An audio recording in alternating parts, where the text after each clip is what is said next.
my product analysis of Bambusa.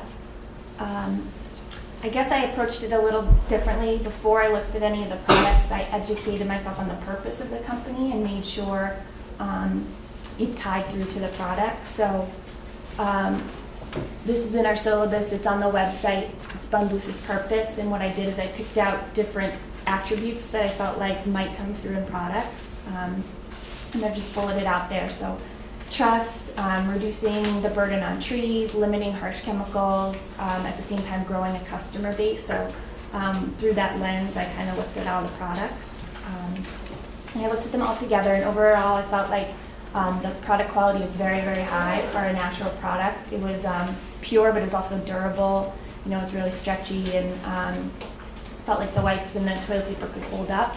I felt like the scent was even better than a traditional product, which was, you know, a bonus. I liked how the packaging spoke about carbon credits and supporting sustainability, because that was clear in the vision. And overall, the packaging really drove that home, and said it was a tree-free product and made in the USA, and used the packaging to educate. The weaknesses, I felt like there's a perceived high price point. I actually went through all the, well, a handful of competitors and tried to figure it out, and it worked out to like 7 cents a wipe, which I feel like others were 5 cents, so it wasn't as bad as maybe the perception is. Another weakness, maybe the green terminology. I was having a hard time following it through. Sometimes it would say tree-friendly, you know, the difference between tree-friendly and bio-based and bio-friendly, kind of, you know, my better understanding it would be helpful. And I assume I'm not alone. The end-of-life scenario for the wipes, you know, what do we do with this if we can't flush it, and, you know, do we have to put it in a landfill? It might be a potential weakness for some people. And also the logo of the tree on the product, it threw me for a little bit, because, you know, I just got into my head bamboo's grass, and then I saw the tree, and so I kind of did a double take, but I get it, but I didn't know if co-marketing with a tree for the future is a weakness, even though it is doing something positive. Opportunities, I felt like, you know, building relationships with businesses would be wise. Potentially seeking a private label arrangement might be an opportunity to grow the business. And also, we spoke about it earlier, promoting bamboo fiber production in the USA and bringing that production here could be a huge opportunity.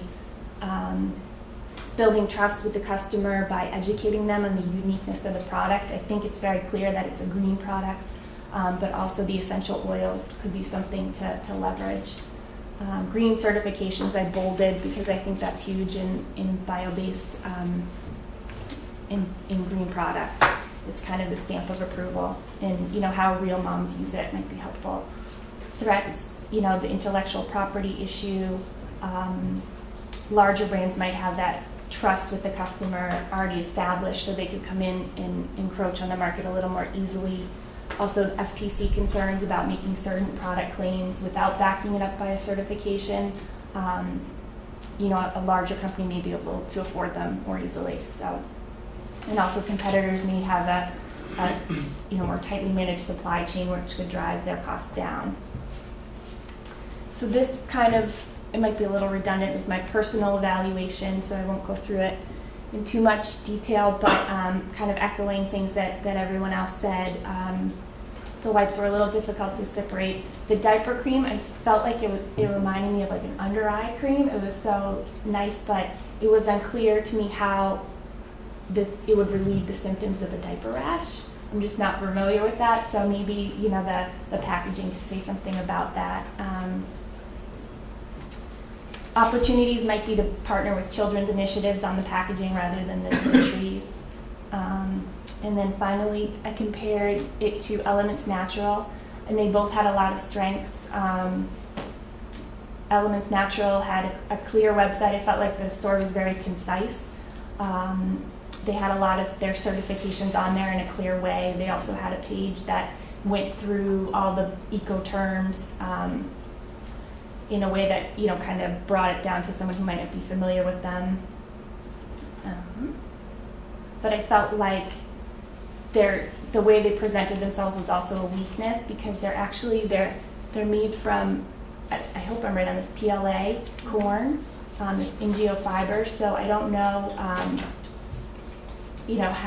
what a green story that is if you're basing it on corn, which is a food source. And it seemed like the end of life had to be industrially composted, which I don't know if is feasible for a wipe.